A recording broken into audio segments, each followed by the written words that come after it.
Արաքսի ձախ ափին Արարատ քաղաքից հարավ-արևմուտք Արարատի մարզի Լուսառատ գյուղն է։ Բնակավայրի շրջակայքը եղել է պատմական Արտաշատ քաղաքամայրի տարածք։ Այստեղ է եւ Խորվիրապ վանքը, որը կառուցվել է 17-րդ դարում։ Գյուղի վարչական հատվածում կա նաեւ հին գերեզմանատուն։ Սա վկայում է այն մասին, որ Լուսառատը դեռևս վաղեմի ժամանակներից բնակավայր է եղել։ 1921 թվականին Իրաքից ներգաղթյալ հայերի առաջին խումբը հիմնավորվեց այն ժամանակ Շխլար կոչվող գյուղում։ Գյուղը Լուսառատ է անվանվել 1968 թվականին։ Իդեպ Շխլար թարգմանաբար նույնպես նշանակում է Լուսառատ։ Ցեղասպանությունից հետո դա առաջին ներգաղթ տեղ ունեցավ Իրաքից 1921 թվականի վերջին։ 3000 ներգաղթյալներ տեղափոխվեցին Խորհրդային Հայաստան,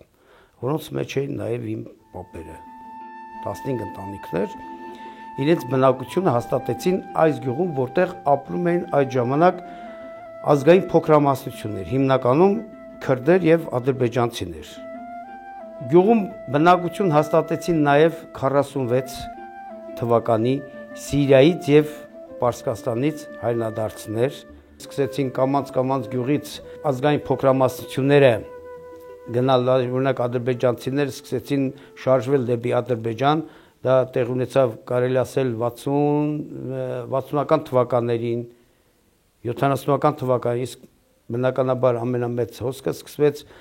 Արցախյան ազատագրական շարժման ժամանակ, երբ տեղ ունեցավ արդեն ընդհանուր ադրբեջանցիների, այսպես ասած, արտահոսքը դեպի իրենց երկիր, դեպի Ադրբեջան։ Ծնողներս ծնվել են Արևմտյան Հայաստանում։ Թուրքիայից 29 թվականին գաղթել են Սիրիա, այնուհետև 46 թվականին գաղթել են Հայաստան։ Այս գյուղում ապրում են 1958 թվականի հունվարից, սովխոզը երբ մի տարի էր, որ հիմնվել էր, նոր կառուցվող սովխոզ էր։ Հայրս մասնակցել է այդ նոր սովխոզի կառուցման աշխատանքներին, մենք երեխաներով մասնակցել ենք,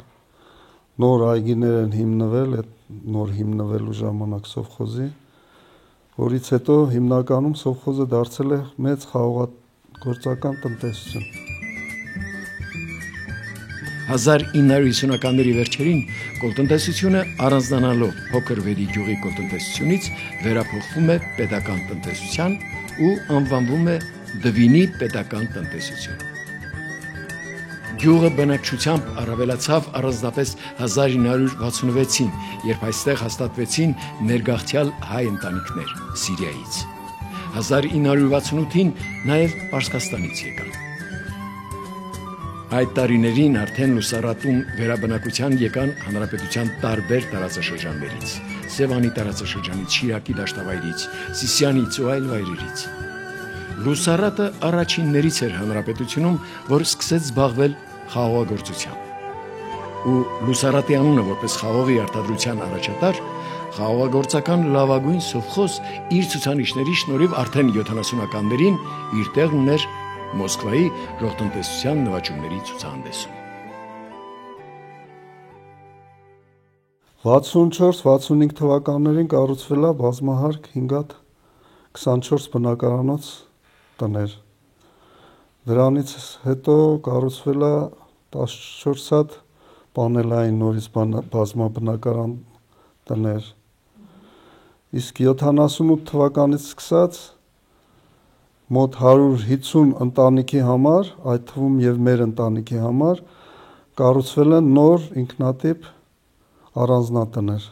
Հայրս, որ 46 թվականին եկել է, հայրենիքը սիրելով է եկել։ Մանկությունից իրանք ասել են Հայաստան, եկել են ու այդ ծանր օրերին ինքը ասել է ես այս երկրից ոչ միտեղ չեմ գնա։ Այն իր վերջի տարիներին ով որ գնում էր, ասում էր դավաճան են իրանք որ գնում են։ Բայց դե ինչ ասեմ, մեղք դնել լուտ չի, որոշ մարդիկ վատ են ապրում, կան մարդիկ, որ պայմաններից են դժգոհում, գնում են, կան մարդիկ շատ լավ են ապրում, էլի գնում են ավելի լավ պայմաններ են ուզում, բայց անձամբ ես ոչ մի անգամ չեմ ձգտում, որ դուրս գամ, սիրում եմ իմ հայրենիքը, մի քիչ էլ որ երկիրը աճի, բարգավաճի, ժողովուրդը լավ ապրի, մեր երկրից լավ երկիր չկա, որտեղ դուրս ես գալի, ամբողջությամբ հայերեն են խոսում, հայերեն ավելի հանգիստ ենք։ Իմ ծնողները եւս գաղթել են Արևմտյան Հայաստանից, Սիրիա, այնտեղ ապրելով մի քանի տարի, երբ որ ճանապարհը բացվել դեպի Հայաստան, ձգտել են մայր հայրենիք վերադառնալ, 46 թվականին եկել են, հիմա էլ շատերը գնում են, ճիշտ է, գնում են, մենք էլ ենք գնացել Եվրոպա որպես հյուր, ժամանակավոր մի ամիս կամ շատը 2 ամիս մնացել ենք, եկել ենք, բայց մեկը մեր տունը ստեղ է, մեր անկյունը ստեղ է, մտածում ենք, որ երևի վերջ առաջ հայի տեղը Հայաստանն է։ Լուսարատ գյուղի վարչական տարածքը կազմում է 922 հեկտար, որից 540 հեկտարը գյուղնշանակության է։ Կարելի ասել, գյուղնշանակության բոլոր հողերը մշակվում են։ Գյուղը սահմանակից է Թուրքիային ու գյուղատնտեսական հողեր ունի սահմանի ներսում ևս։ Մշակվում է խաղող, պտուղ, բանջարեղեն, շատ քիչ հացահատիկ։ Գյուղը ոռոգման խնդիր չունի։ Ոռոգման ցանցի 3 կիլոմետրը նորոգված է, իսկ մնացած 4 կիլոմետրը արդեն ծրագրում կա։ Նորոգման համար մոտ 13 միլիոն դրամ ներդրում է կատարել համայնքապետարանը։ Ներկայացնում է համայնքապետ Դանիել Հակոբյանը։ Հիմնականում գյուղի 90%-ի հողերը ոռոգվում են պոմպակայաններից։ Այնտեղ մի 10% հող չկա, որ ասենք թե ինքնահոս ձևով Արաքսի ափի հողերն են դրանք են։ Մի 10% sense չի կազմում, որոնք ոռոգվում են ինքնահոսը։ Լուսարատցիների հիմնական զբաղմունքը խաղողագործությունն է։ Տարեկան 4-5 հազար տոննա տեխնիկական սորտի խաղող գյուղը հանձնում է Երևանի կոնյակի գործարանին, նաև այլ գործարանների։ Շարունակում է իր խոսքը համայնքի ղեկավարը եւ ավելացնում. Լուսարատցիները դեռևս խորհրդային ժամանակվանից վարպետացել են խաղողագործության մեջ։ Նրանք լավ խաղողագործներ են։ Պարզապես ամենակարևորը հարկավոր է, որ բերքի իրացման ժամանակ խնդիր չունենան։ Այսօր մթերման խնդիրն է շատ գյուղացուն։ Գյուղացին կարող բերք աճեցնի, բայց ասենք թե մթերման խնդիրն է պրոբլեմատիկ դառնում գյուղացու համար։ Այսօր եթե մթերող կազմակերպությունները նորմալ մթերեն բերքը, ասենք թե խաղողն է, պտուղ բանջարն է, նորմալ մթերեն եւ գումարը տան գյուղացիները շահագրգիռ կլինի, որ աճեցնի։ Այսօր հենց այս տարվա տարի որ բերքը շատ էր, արդեն մենք զգացինք, որ պրոբլեմատիկ է արդեն, խաղողի բերքը շատ էր, ժողովուրդը արդեն խուճապի մատնվեց։ Պետք է որ ասենք թե մթերող կազմակերպությունը առաջնահերթը ասենք թե գային աճեցնողների հետ պայմանագիր կապեն եւ պայմանավորվեն գումարը երբ կմուծեն։ Գյուղատնտեսության ոլորտում կան հարցեր, որ նորովի մոտեցում են պահանջում։ Օրինակ վարկային դաշտում շարունակում է իր մտքերը կիսել համայնքապետը։ Երբ տարին բարեբեր է, լավ է, հողամշակը քիչ թե շատ բերք ստանում է ու կարողանում է իր վարկի հարցը լուծել։ Սակայն բնությունը միշտ չէ, որ բարեհաճ է գտնվում։ Հայ հողագործը ակնկալում է երկարաժամկետ ցածր տոկոսադրույքով վարկեր, ասում է Դանիել Հակոբյանն ու հավելում. Գյուղացին է այսօր երկիր կերակրողը, ու նրան պետք է ուշադրություն դարձնել։ Գյուղացին այսօր ես բանկից վազում եմ, բանկից փողա վերցնում, տանում եմ մյուս բանկում փակվում է, որ այն բանկից այն մյուս բանկա տանում, որ ասենք թե կարողանում է հազիվ հասցնել։ 7-րդ տարին է, որ Լուսարատի համայնքապետը Դանիել Հակոբյանն է։ Նրա օրոք կատարված ծրագրերը նկատի ունենալով կարելի է միանշանակորեն ասել, որ Լուսարատը զարգացում է ապրել։ Գյուղի կենտրոնական փողոցը, որը նաև միջհամայնքային նշանակության է, նորոգված է։ Ինչպես ամենուր այստեղ էլ մեր համայնքային փողոցների ասֆալտապատման հարց կա։ Տարին 2 անգամ դրանք հարթեցվում, խճապատվում են։ Եվ այժմ բավարար վիճակում են։ Բայց եթե ասֆալտապատվեն որևէ ծրագրով, այս գումարները կխնայվեն ու կուղղորդվեն այլ հարցերի լուծման, ասում է Դանիել Հակոբյանը։ Ինչ խոսք, գյուղն այնքան գումար չունի, որ ասֆալտապատումը իր բյուջեով իրականացնի։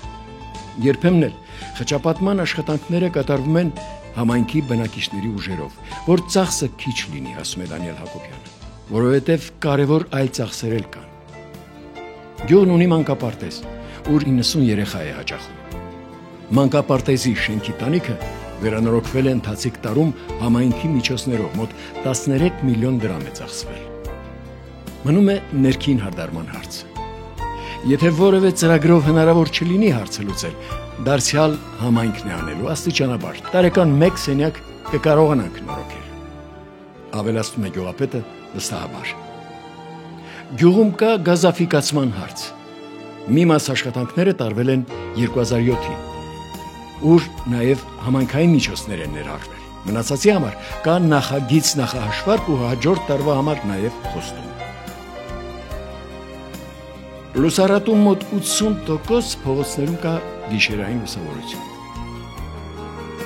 Գյուղի մշակույթի տունը նորոգ է, գործում է լիարժեքորեն։ Վերակառուցվել է պետական միջոցներով։ Այն ակտիվ մշակութային առօրյա է ապահովում համայնքին։ Արվեստի այս կենտրոնում գործում են խմբակներ։ Երգչախումբը 4 տարի առաջ է ստեղծվել։ Կարելի ասել, ոչ մի բանով չի զիջում որևէ արհեստավարժ խմբի։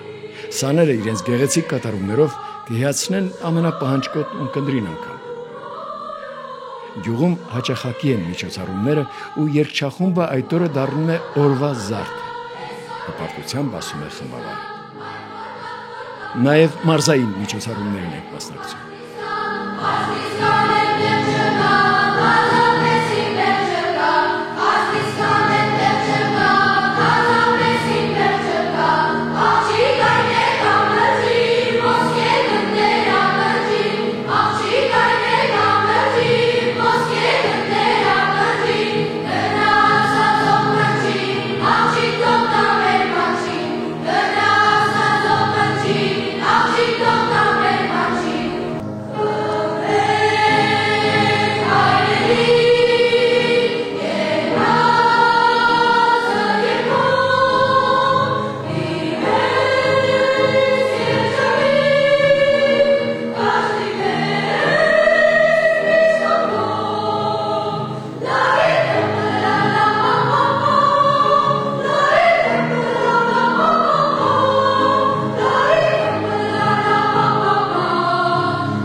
Մշակույթի տանը կան նաև պարային խմբեր, 3 խումբ ժողովրդական եւ 3 խումբ ժամանակակից պարերի։ Պարի խմբերը շատ անգամներ մայրաքաղաքում ու հանրապետության այլ քաղաքներում կազմակերպվող երաժշտական համերգների են մասնակցել, ասում է մշակույթի տան տնօրենը, ցուցադրելով տեսանյութերը։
Վերջերս միջոցառում կազմակերպվեց նաև Եղեռնի 100-ամյակի կապակցությամբ։ Այդ օրը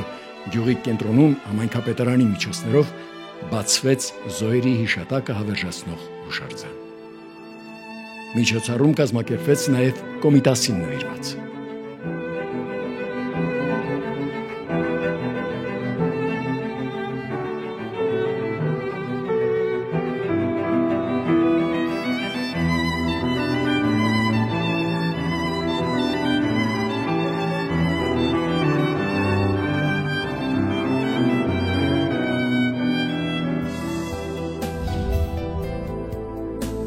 Լուսարատի բժշկական ամբուլատորիան եւս վերանորոգված է։ Նախկինը, որ մշակույթի առաջին հարկում էր, անմխիթար վիճակում էր, իսկ այսօր այլ է, նորոգված է, ունի անհրաժեշտ բոլոր պայմանները, ասում է բժշկուհին։ Նորոգվել է 2010 թվականին։ Ամկոր միջազգային կազմակերպության եւ գյուղապետարանի համատեղ միջոցներով։ 2010 թվականից համագործակցում ենք Ամկոր կազմակերպության հետ, համագործակցում ենք ինչպես վերանորոգման աշխատանքների հետ կապված կարգավորել են մեր ամբուլատորիայի արտաքին տեսքը, հագեցրել են սարքավորումներով դեղորայքով, շարունակում է համագործակցությունը նաև նեղ մասնագիտական շփումների միջոցով, այսինքն 3 ամիսը 1 կամ երբեմն կիսամյակը 1 կամ յուրաքանչյուր ամիս ունենում ենք նեղ մասնագետների թիմային աշխատանք։ Բժիշկները սարքավորումներով տեղում կատարում են հետազոտություններ, այսինքն այսօր շատ կարևոր խնդիր ենք լուծում, որ ոչ թե բնակիչն է գնում հասնում կենտրոններ նեղ մասնագետների մոտ, այլ որակյալ նեղ մասնագիտացված բժշկությունը մոտեցնում ենք բնակչին։ Գյուղի դպրոցում ենք։ Դպրոցը հիմնանորոգված է եւ ունի ժամանակակից կահավորում։ Այս մասնաշենքի առաջին հարկը վերանորոգվել է 2011 թվականին Ճապոնիայի կառավարության եւ Հայկական Կարմիր խաչ ընկերության ֆինանսական ներդրումներով, իսկ 2013 թվականին վերանորոգվել է երկրորդ հարկը։ Օգտվելով ընձեռված հնարավորությունից ես ուզում եմ իմ շնորհակալությունը կրկին հայտնել Ճապոնիայի կառավարությանը, Հայկական Կարմիր խաչ ընկերությանը, մեր Արարատի մարզպետանին, համայնքապետին, մեր համայնքին դպրոցը միշտ իրենց ուշադրության կենտրոնում պահելու համար։ Պրոբլեմը հիմնականում դպրոցի բակի բարեկարգման հարցն է, այսպիսի տեսակ ինչ կահավորված է, մաքրությունը պահելը բավականին դժվար է, բակը բարեկարգված չէ, աշակերտների ոտքերի հետ այդ հողացեղը տեղափոխվում է դպրոց եւ անհրաժեշտ է որպեսզի բակը բարեկարգվի, նաեւ դպրոցի դահլիճը վերանորոգվի։ Դպրոցը գազաֆիկացվել է համայնքապետարանի միջոցներով, իսկ ջեռուցման լոկալ համակարգը մարզպետարանի տրամադրած գումարով։ 2014-ին դպրոցն իր միջոցներով վերանորոգել է դպրոցի ցանկապատը։ Հիմնանորոգված է նաև դպրոցի ճաշարանը, սա արդեն համայնքապետարանի եւ դպրոցի համատեղ ներդրմամբ։ Դպրոցի առաջինից 4-րդ դասարանի բոլոր աշակերտները, 114 աշակերտ, օգտվում են տաք սնունդ ծրագրից։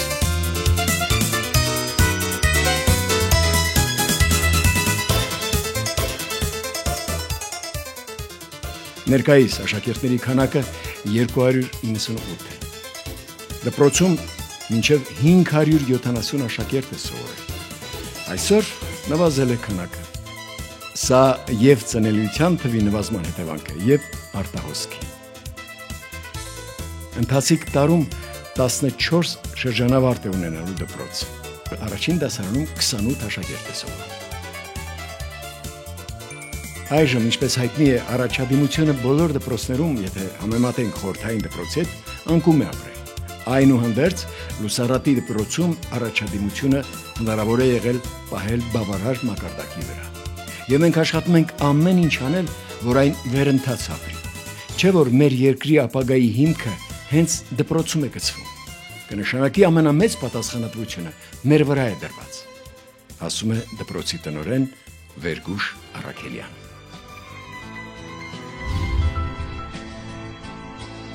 Այսպիսին է Արարատի մարզի Լուսարատ գյուղը իր անցյալի պատմությամբ ու ներկայով։